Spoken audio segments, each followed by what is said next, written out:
I feel stupid when I can't say simple English sentences. Introduction. Hello and welcome back to English with Altaf. In today's video, we are going to talk about something many English learners feel but don't say out loud. That awkward and painful moment when you can't speak even simple English sentences. You might feel embarrassed, frustrated, or even stupid. But let me tell you, you're not alone and you're not stupid.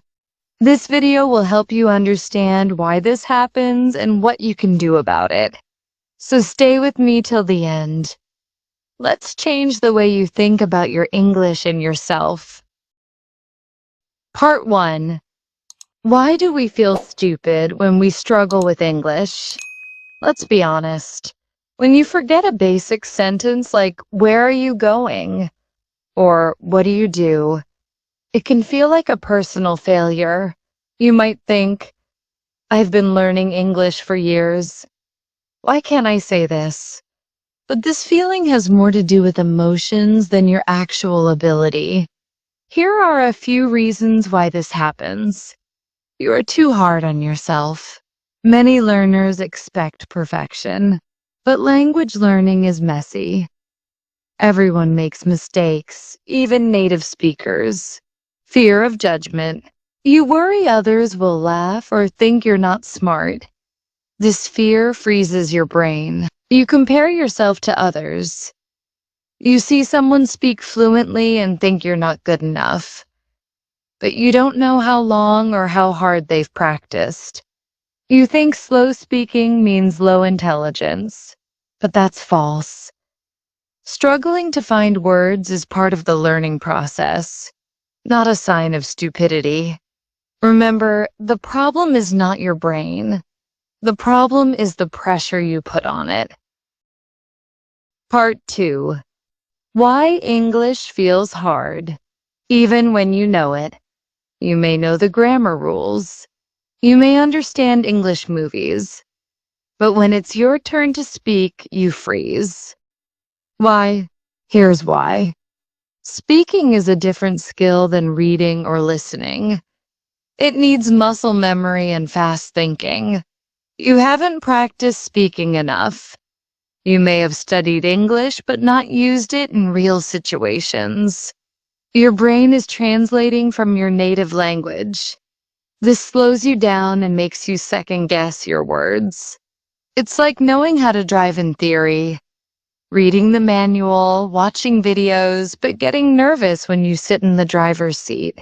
Speaking English works the same way. You need practice in real conversations. Part 3. What you should not do. When you feel stupid, you might try to avoid speaking altogether. This makes the problem worse. Avoid these common mistakes. Don't stay silent. Silence will not help you improve. It builds fear. Don't only focus on grammar rules. Grammar is important, but speaking comes from practice, not perfection. Don't memorize long, difficult words. You don't need fancy vocabulary to speak well. Simple, clear English is the best English. Don't depend on translation apps too much. They slow you down and don't help you think in English. Part 4. What you can do instead. Let's now focus on what actually helps. These are practical, easy steps you can take every day. 1. Practice speaking daily, even alone. Talk to yourself in English. Describe what you're doing, how you feel, what you see. For example, I'm going to make tea. It's hot today. I feel tired. These short, simple sentences build fluency. 2. Don't focus on being perfect. Mistakes are part of learning.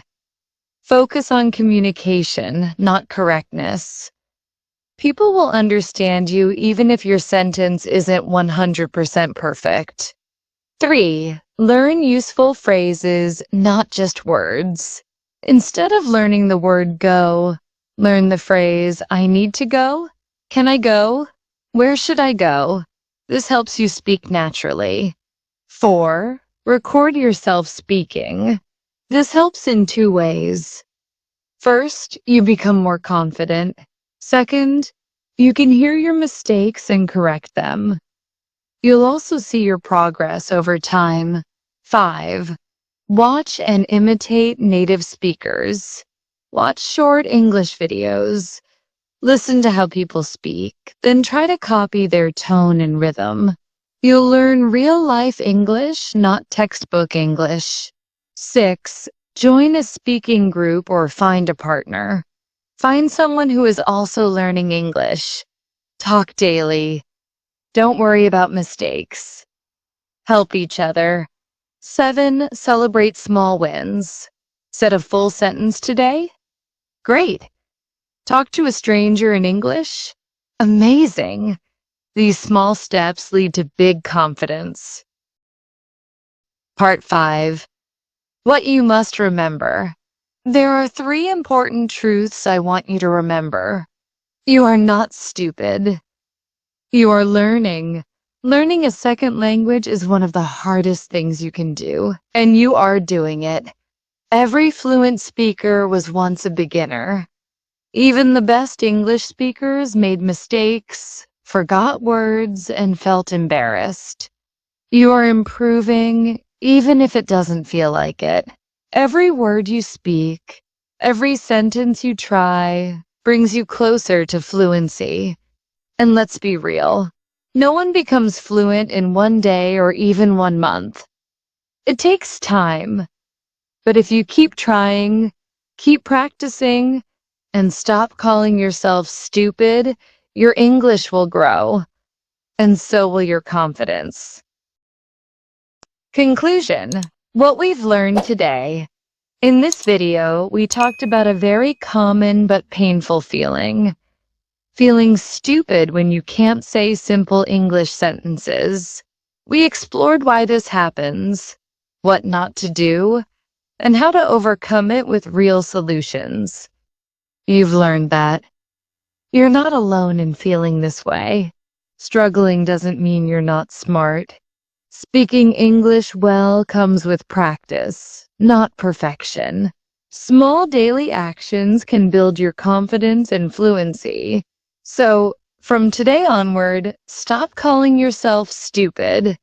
Instead, call yourself a learner, a strong, brave, and improving English learner.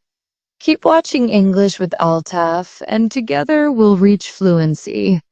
One simple sentence at a time. Thanks for watching, and I'll see you in the next video.